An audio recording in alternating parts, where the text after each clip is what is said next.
Pourquoi tu profites du nombre pour en tirer avantage? Pourquoi le mot respect est un mot qui t'est totalement étranger? Pourquoi tu fais le fou face à une personne qui est plus faible que toi? Pourquoi tu fais le mouton, tout simplement? Toutes ces questions, c'est celles qui me viennent à l'esprit lorsque je suis en présence d'un individu violent. Alors, pourquoi vouloir instaurer un dialogue, me direz-vous? Eh bien, c'est exactement ce que nous allons voir ensemble. Plutôt que de répondre à la violence par la violence, le pouvoir de la communication peut souvent ouvrir des portes vers la résolution et la compréhension mutuelle. Il est essentiel de reconnaître la complexité de chaque individu, même dans des moments de colère. Le dialogue offre une occasion d'humaniser la situation en comprenant les motivations et les émotions de chacun. Engager le dialogue peut servir à désamorcer la situation en exprimant calmement nos préoccupations et en écoutant activement l'autre. Il devient possible de trouver des solutions qui ne passent pas par la violence. Le dialogue permet de construire les fondements d'une approche pacifique. En posant des questions ouvertes et en partageant nos perspectives, on crée un terrain propice à une résolution qui transcende la violence. Ouais, je sais ce que tu vas me dire. Bref, c'est bien beau tout ça, Denis,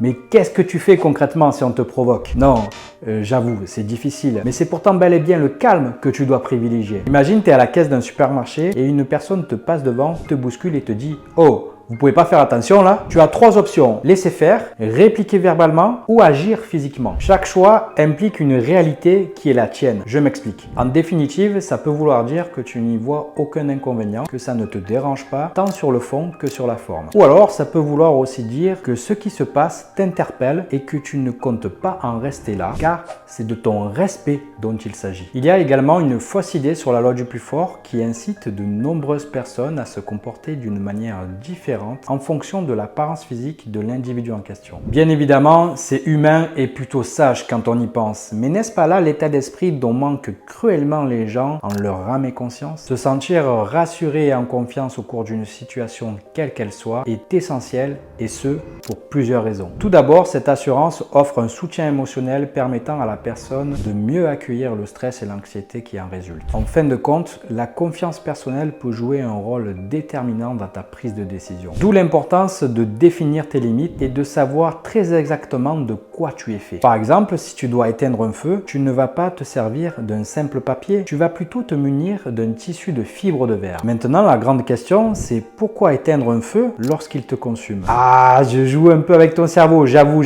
Mais lâche tes commentaires en dessous de cette vidéo si toi aussi tu te poses la question. Pour finir, je vais m'inspirer d'une phrase dont j'aime me rappeler. La vie est un véritable dilemme. Tâche de t'en souvenir. Voilà, il est temps pour moi de te laisser. J'espère que cette vidéo t'a plu. Si c'est le cas, n'oublie pas de t'abonner à la chaîne juste ici. Si tu souhaites aller encore un peu plus loin, tu as la possibilité de le faire en cliquant sur le lien en bas dans la description. Il ne me reste plus qu'à te souhaiter une excellente journée. C'était Denis, à bientôt, ciao!